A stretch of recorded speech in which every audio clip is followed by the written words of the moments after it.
And also to give the chance to a local technical team. Yeah. Because the Motsepe, what does he say in every press conference? Yeah. What does he say? He says, what does he say? The Africans, Africans are capable thing yes. that he always likes to say. And then, he's a European. Okay, so there we go. Yeah, but I guess you're right. He gave them the rope to hang themselves, and the moment that it showed, then Fleming was like, "Hey, boss, I tried this." There was a picture of them when they were playing the team in Morocco. His hands was in his face. Yes, yeah. That picture is gonna haunt. And there was that picture of Roman, Nqobile, and Steve on the dugout, and they just look like they're finished. They look cooked. Oh, yeah. But it's football. Oh, yeah.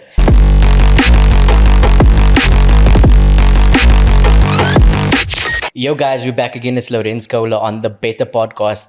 We have season 2, episode 6 today, and we're doing something a little bit different. We usually have some coaches or some former players or some current players, but today we're delving deeper into the side that is not much spoken of in our football and that I feel needs a more light, and that is financial side. And also all things to do with TV rights. We'll get into it now because guys, you'll be a little bit confused why we're doing this, but I think it's very important to shine the light. So today we have Nqobile from Cash and Sport. Is somebody that I've been following over the last couple of years, doing great work in terms of just doing things that we're not doing. And he's filling in a gap. And I think most of you guys, if you're not seen his work, you should be plugged into this and follow it religiously, because it is an interesting side of the sport that if people have more understanding and nuance about, I think they'll enjoy the game and understand the game a bit more just beyond the football field. So thank you for coming to the Bettor podcast, Nqobile. Thank you, Lawrence. I really appreciate the platform. So just to start things off, just give people a little bit of insight. What is it that you do and why do you do it? Because like I said, not many people do it. So Yeah. So Cash and Sport is a research and advisory company. But I started Cash and Sport as a hobby because I was a little bit irritated at the lack of insight, or not even insight, information generally available around the business side of sport. I mean, I've been a long time fan of sport in general, European sport, but mostly the commercial side. I like to know what the sponsorship values are, what players earn, etc., all of the information that you'd get out of Europe and the Americas.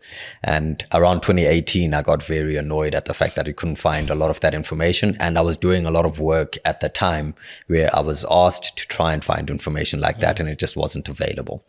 So I decided to start putting out articles every week on Twitter. I would put out a thread, and it was called Know Your Owner. I think that's when a lot of people, started to realize who I am. And I would put out financial information, and people were like, "Okay, this is crazy." And eventually, it became a business. I started the business at the end of 2021, and I've been doing research and advisory. So on the research side, we look at we help brands, rights holders, anyone really, and it's not just football, to understand the state of sport from a commercial side, and then advisory the same, and then the content has stayed. It hasn't gone away, and it's there primarily to educate the public, but it's also an advertising platform for the research and advisory side. I think it's very interesting you mentioned the hobby thing, because I think it was maybe around just during COVID or after COVID where stuff started popping up on social media and on my feed and stuff.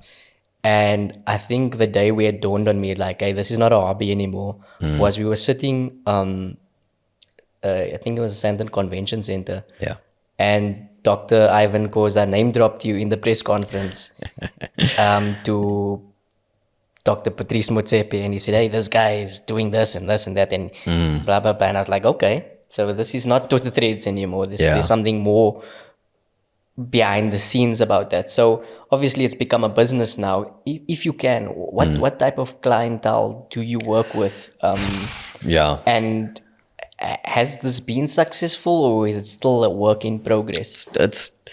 It's a work in progress. I was very lucky in that when I started, I had a partnership with Nielsen Sports, who are probably the biggest, provider of research and advisory services in the country. For context, Nielsen Sports does the measurement and sponsorship measurement for a number of large teams. They've got some very big clients: Kaizer Chiefs, Orlando Pirates, Mamelodi Sundowns. They did the valuation for FNB Stadium when it was valued, and it became a big case in around the 2014, 2015 years. They do a lot of work for SA Rugby. So I did a lot of work as part of that stable for a number of different people, SuperSport and all sorts of others. I've done some work for the SA20 Cricket League, where I was brought on as the sort of commercial expert for season 1, and I did some work as well for season 2. I've done some work for Momentum, etc. I've worked with a lot of big brands, and I've been quite lucky in that a lot of doors have opened as a result of it. Now there's been a lot of other expansion. I do a lot of advisory stuff in the sports betting space because I spent quite a number of years there. And that name dropped from the chairman because he pulled me aside afterwards and he said, "Keep on going, you're Africa's Joe Pompliano." And I'm like, this is a guy who is probably the most powerful man in South African football, and he knows me. I was quite shocked and taken aback by that. And it's funny enough, he's kept in contact. I speak to him every now and again, and he'll just throw a word of advice, and it's completely invaluable to me. A lot of people don't see it. You're probably the first person I've ever spoken to publicly about it, but yeah, it's been invaluable. And it's not to say he's gone and done things. It's just the confidence to know that you're on the right track. Yeah, I think it's, yeah. It's like, it's because it was a hobby. And then the chairman of the PSL, says, I know your work. You know what I mean? Yeah. It just shows that it is valuable and that it is bringing, a different side to the game. Yeah. Crazy, but before you finish that point, at the time, I think, and even now, sometimes I still suffer a little bit with a little bit of imposter syndrome as to, do you actually know what you're doing, and is the information that you're putting out there valuable, But yeah, I think names like that kind of make you think, yeah, okay. I think it's because there's a lack of understanding, and I know where you're going with this because I read your comments sometimes, and there's some people that just don't understand, and that even the people who are the best in that job, if you get criticism, it does sometimes rattle you and say, like, maybe I'm not doing enough and that type of thing. But you what you're doing is breaking things down into simple terms. But just going into what you said, like, there was two important things that I need to break away towards. Yeah. You said something about the case of FNB in 2014, right? One, I need you to expand a little bit of what that is.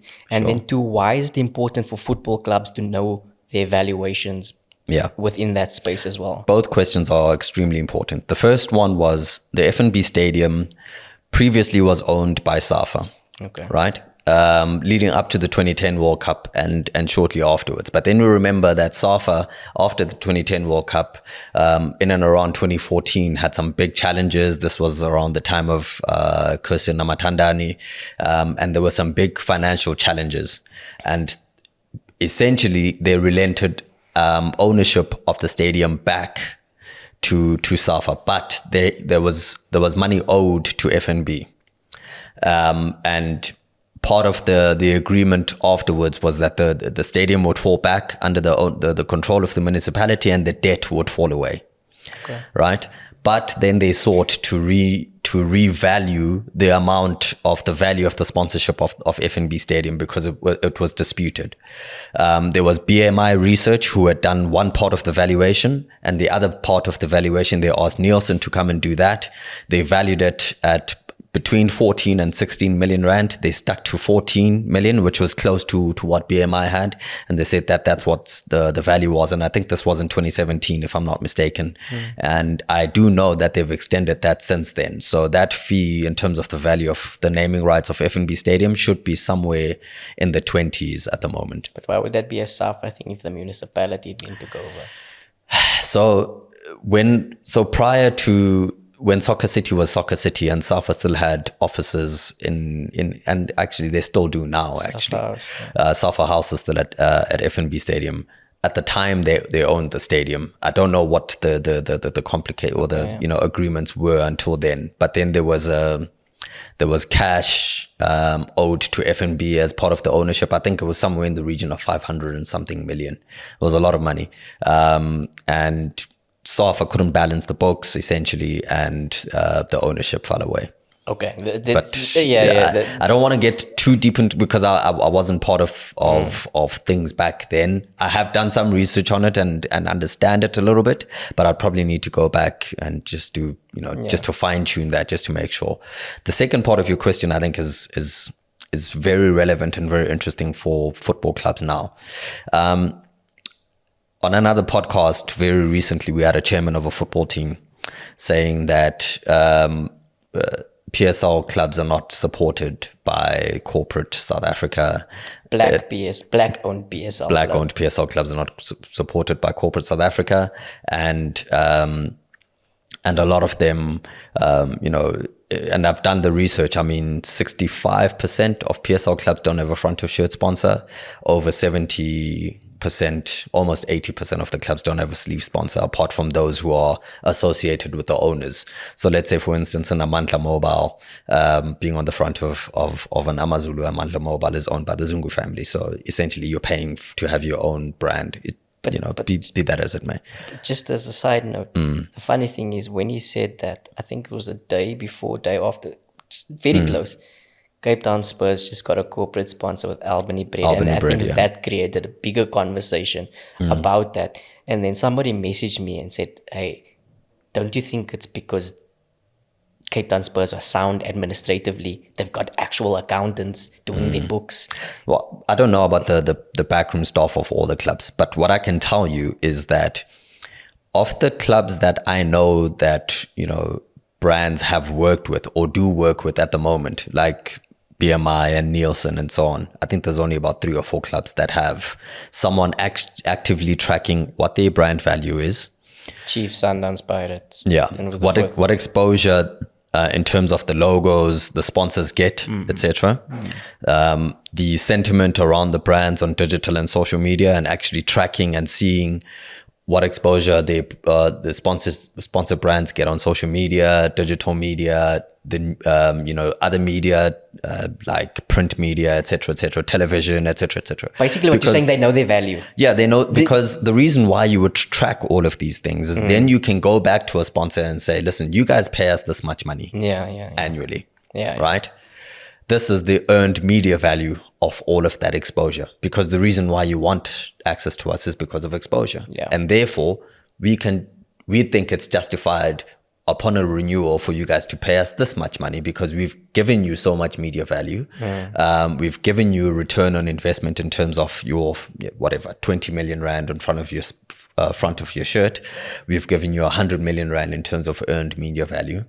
But what is media value? Is it social media? Is it writing? Media in general. So social media, print media, television, billboards, etc. Because exposure to a brand or a logo is worth something. Numbers. Now you need to come to, everybody's got their own model to figure out what that media value is, right? And you could have a ratio 2-1, 3-1, whatever. But ultimately, that number you can take to a sponsor and say, of all of this content, of all of the exposure, etc., this is what it's worth. Right? And that number is very important. But if your brand or a football team can't go to, if a football team goes to a sponsor and all they've got to say is, we've been in the league for a certain amount of time. We have a certain number of players who play for the national team. We have, we are in this area. We have 2,000 fans. I'm not speaking to, and this could apply to any football team, by the way. Fair enough. Right? That doesn't really mean anything. But if you go to a sponsor and you say, we have 2 million fans across our digital channels. Of those 2 million, We have an average engagement rate of about 7 to 10% across our social media posts. We have 200,000 fans in this specific area who are buyers and consumers of certain products, because we've actually done the research and gone and tried to find out what they consume, what they like to, what they spend their money on, etc., etc. Then you're telling a sponsor a compelling story, right? And I'm not saying neither of the clubs have done that, but it's very difficult to do that unless you actually do the research prior to it that informs your pitch, and then you can go and have a conversation. I think I think it was with you, if I'm not mistaken. It was around about maybe 2021, 2022, where there was these figures given by SuperSport about viewership figures. And I think Golden Arrows was number 4 in terms of viewership after the big 3. And I found that very interesting, because I would never have thought that. I would have thought maybe AmaZulu, I can't say the Cape Town teams, because many of these teams, they just popped up, and you can't just have a big fan base if you just popped up the next day. So I found that very interesting. But the question also, but that also has to do a lot with, it depends on what types of matches these teams play. If they play if they end up playing, for instance, a couple of cup matches against big teams, it bumps up your viewership, etc., etc. But the KZN fan base is huge. Yes, the KZN fan base is huge, correct. But you sidetracked a little bit, because I asked you a question about that black-owned football clubs. Is it true what he's saying, one? And then secondly, obviously clubs can do more. But do you think that the selling of statuses and stuff has to do with the fact that they're not laying that foundations that we kind of hinting at?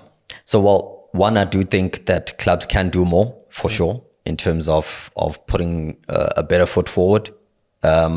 For instance, and speaking directly to TS Galaxy, very stable team. You hardly hear any, you don't really hear any scandals out of the team, apart from, some transfer, they had a little bit of an issue with the transfer ban recently, but very stable team, very stable owner, etc., etc. There's no real issues there.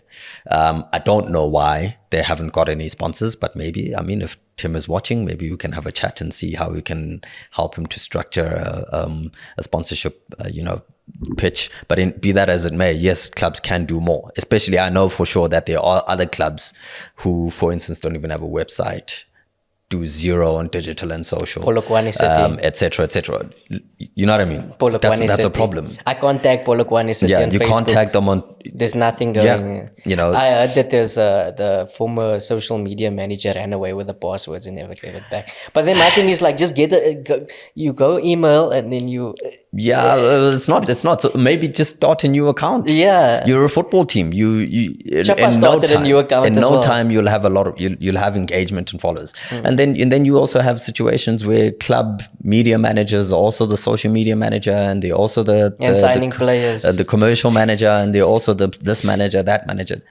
I get it. It's very difficult to run a football team, and it costs a lot of money, and you want to minimize your overheads and costs. But these things matter when you go and have a conversation with a brand and you say, okay, you've paid us 20 million rand. Where's the ROI? Because apart from sending players to activations and stuff, the easiest thing a brand can do with a team is digital and social media. But if your digital and social media is non-existent, you're asking a lot of some clubs, because I know there's a media guy that helps sign players for one club. There's a media guy that was coaching a DDC team last season due to financial constraints at the club. So I think, one, there's a lot of mismanagement of funds. Like, let's look at the demise of Swallows, right? They had a great season with Brakkies, right? And they came up, I think they came 4th or 5th or whatever. There was a point where they were leading the top of the table for a couple of weeks. Very exciting team, mostly coming from the lower regions and whatever. What happens? They get a sponsor, I think, the next season, and they go splurge it out and sign 15 experience. Your Langemans, poof, they go bankrupt within, you know what I mean? So financial mismanagement, one, and then two, what you're speaking of, not understanding how to sell yourself to sponsors and stuff like that. But let's just, TS Galaxy would be, or AmaZulu would also be a great example as that one club, like, because us as fans, we want to see a club become a big club, become sustainable. Stellenbosch has the potential. Cape Town City has the potential. So what do they need to do to become financially sustainable? Yeah, the second question that you'd asked earlier was about status sales. Yeah. I've been very vocal about status sales and been of the view that they don't help clubs to pull in sponsors. Because if you're a sponsor, right, generally most sponsorship deals you would sign in the old school actually, you would sign maybe 2 to 4 years. Right. And you'll have a sleeve and a title, right? Yeah. Is that all that's allowed in South Africa? In South Africa, you only allowed the 2. Because I've seen like Scandinavia. They'd have on the shorts. And yeah. such. I do think there's a place for maybe 1 or 2 more. One on the shorts, one behind the bottom of the number. I think that's tasteful. Actually has like a chips brand or something. Yeah, I think it's not too much, but you also don't want to make your shirt look like a walking billboard. But be that as it may, sponsors generally like stability, right? If you're a sponsor and you sponsor a team and that team could disappear tomorrow because someone has bought the status, that's not appealing to me as a sponsor. Because the reason why I was attracted to sponsor a club is because they're based in a specific region. They have a customer base that they know and that I can activate. And I know that they will be there for me to tap into in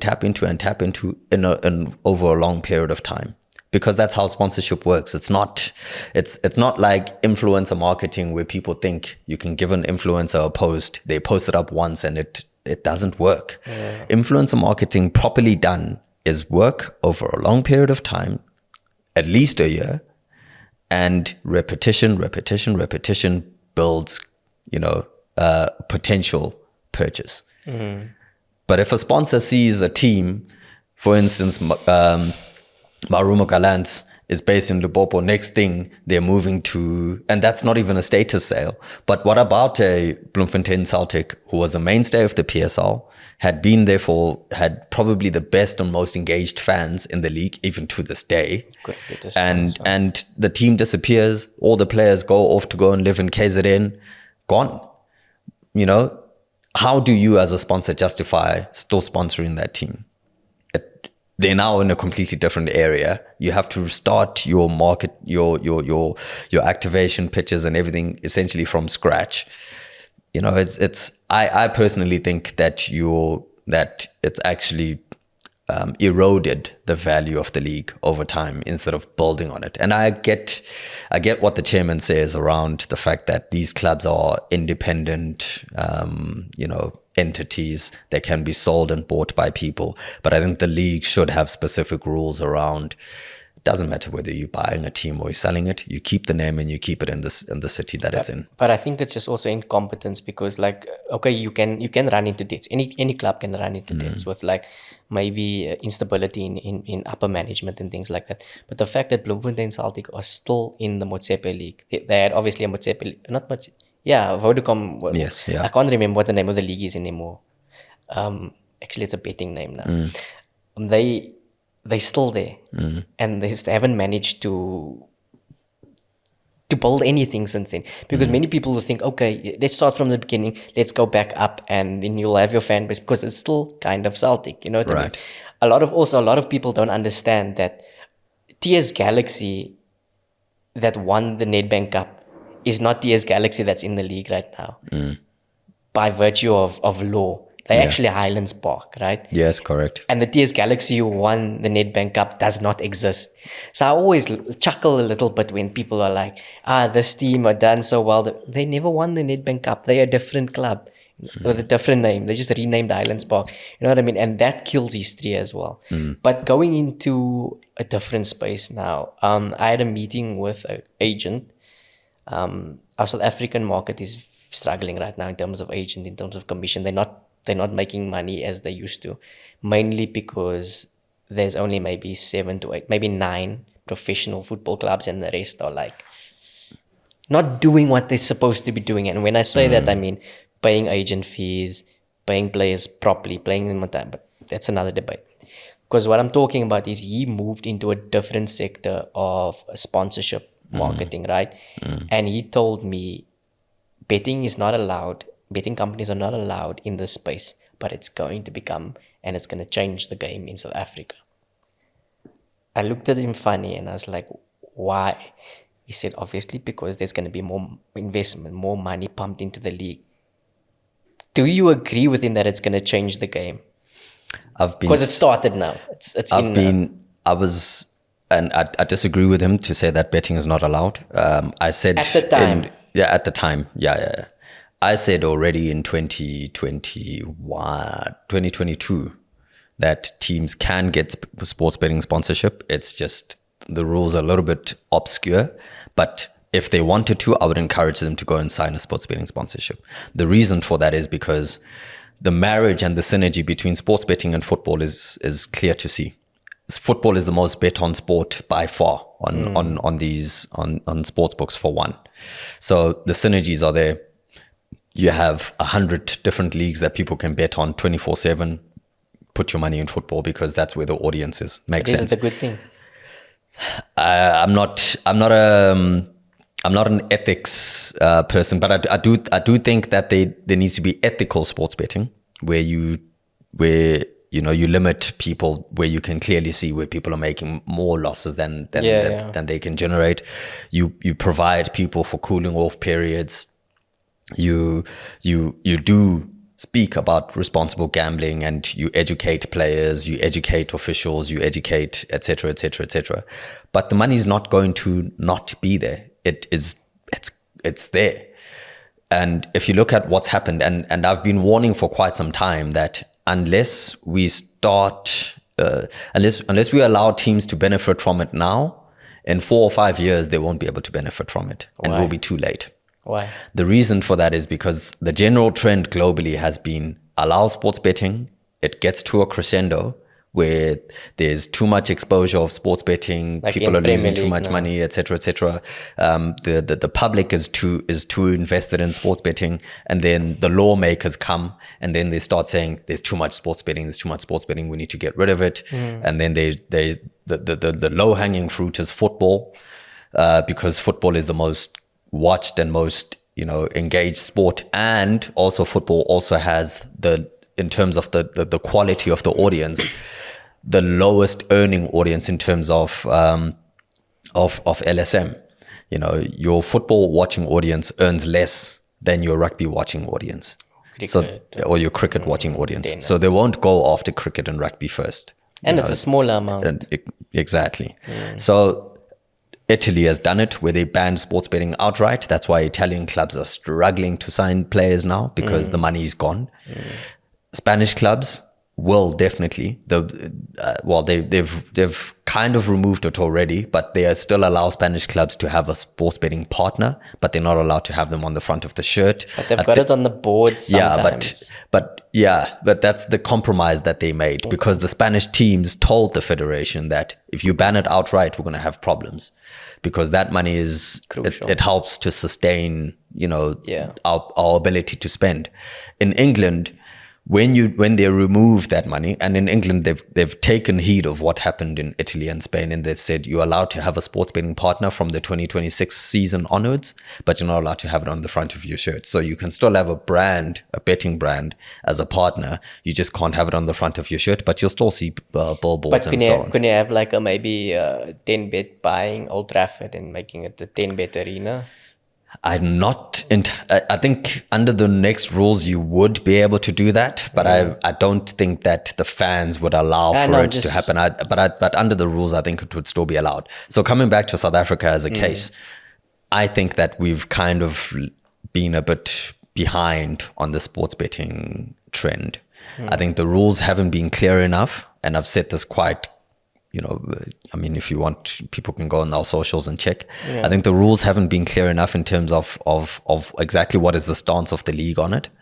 And I think we've not done a good enough job in terms of creating an enabling environment to say to sponsors, these are exactly what the rules are. This is what you cannot do. Where there is a situation where there's a potential conflict of sponsorship, remove your shirt, your sponsorship from your shirt for these specific games because they clash with a potential sponsor, but you can have them in the rest of the season so that people can get more sponsorship money. Because this is another question that you're probably going to ask is how come certain teams can have certain sponsors and others can't, right? But it's because the current sponsorship framework is, in my view, a little bit too strict, and we need to allow it to be a little bit less strict, but much clearer, so that sponsors are like, okay, cool, I'm more comfortable, I'd want to put my money in there. Because at the moment, I've spoken to plenty of brands who want to sponsor football teams, plenty. And a lot of them kind of say it's a bit of a challenge because we don't know what the rules of engagement are. Look, honestly, I have no doubt that we're going to have another conversation, but I just want to have one more question for you, because I think that's what a lot of people will be asking. Since you've been looking at the data, the finances, you've been studying sponsorship, this is something that you completely like engrossed into. Do you see an improvement in what's happening in the PSL? And do you forecast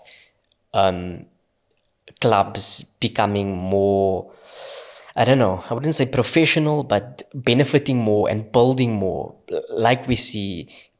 Basically, can we see another Chiefs and a Pirates in our lifetime? Ooh, that's a difficult question. I do think the headwinds of South African football are going in the right direction for PSL clubs as well. I think there's a lot of good happening around the national PSL teams playing in CAF competitions and getting a lot more exposure. That is attractive to brands who want that international exposure. So the more you're in CAF competitions, the better. Bafana as well now. And Bafana as well. World Cup the women's team, we're playing the women's AFCON. But Mamelodi Sundowns lost, unfortunately, in the women's CAF Champions League. But we will be stronger in the women's AFCON as a national team. I think we'll probably get somewhere around semi-finals, finals. Sundowns Club World Cup. Sundowns Club World Cup. There's a lot of good things around African football. And actually, if you look at between now and June 2026, because I like to look at 2 years in advance. Between now and June 2026, there's a lot of opportunity for exposure of African teams, and it can only benefit the PSL. That's one. I think you take advantage of that. Two, I think the chairman's mandate, and this is probably his last term, chairman's mandate is grooming for the future. I know he's already spoken about clarifying the rules around sports betting, because he mentioned this at the announcement of the 20 million rand prize money for the league. He's already mentioned grooming leadership, because this was a question that came up. So I think it's groom for the future, allow and make the conditions more amenable for clubs to grow. I don't think it will result in a Chiefs or Pirates coming up from the others, because the support base is just so large for those three already. Chiefs, Pirates, even Sundowns is so far off. But it's an African thing overall. It's not just like in South Africa, because you're always gonna have Al Ahly, Zamalek. Correct. You're always gonna have I don't know, TP Mazembe and Vita. Yeah, but what I do think it can do is allow for a top 2 to become a top 4, top 5, or top 6, like the EPL, like the EPL, and make that much more competitive. And I think we're on the way to doing that. I think Stellenbosch is definitely on the way to doing that. I think Cape Town City kind of stumbled a little bit. They're struggling last year and a half a bit, but in terms of the structures and everything, they're there. TX Galaxy can get there. They just need to be around in 20 years' time. Yeah, exactly. If they're around in 20 years' time, then for sure. But I don't think you'll ever get they're just too big. It's like it's like you saying United will ever fall. It's just not possible. As long as they're in the league, they'll have that support base. Because I remember in 2012, 2013, I was sitting in my car at campus, and I read a BBC article. I was like, Sir Alex Ferguson stepping down. Yeah. I looked at my friend. I said, we're not going to win the title again for the next 10 years. Yeah. And I was joking. Yeah. But kind of I wasn't joking. But it doesn't matter. They're still the biggest team in the fan base is still there. It'll take another 50 years for Sundowns to if they continue winning, and if if Chiefs or Pirates don't win the league, it'll take another 50 But years it's for funny that to because change. if you look at like even before the PSL, Sundowns have been dominating. Yeah, correct. Maybe we'll discuss why. Another we time. need to research why this phenomenon of somebody that's dominating our football cannot get the numbers of the others. It's a very interesting question, but South African football is not built like that. Even, I mean, but, and I know we probably over time, Manchester City, for example, can win however many titles they want right now. There's still Oil City, blah, blah, blah, blah, blah, etc., you know, and Pep will still scratch his head off and all of that, but it doesn't It's change. got to do with emotion and history as well, like The attachment. 100%. So yeah, look, there was a couple of other questions I wanted to, but I think it will open up a big can of worms. But I promise. That's why you leave it for part 2, right? Yeah, I will leave it for part 2. I promise you'll definitely be back. Maybe the first one in 2025 to kick off the new year with a bang. So yeah, guys, thanks for tuning in to the Bettor Pod, season 2, episode 5, if I'm not mistaken. Don't forget to like, share, and subscribe, and also follow this guy on socials. Cash and Sport. You guys won't regret it.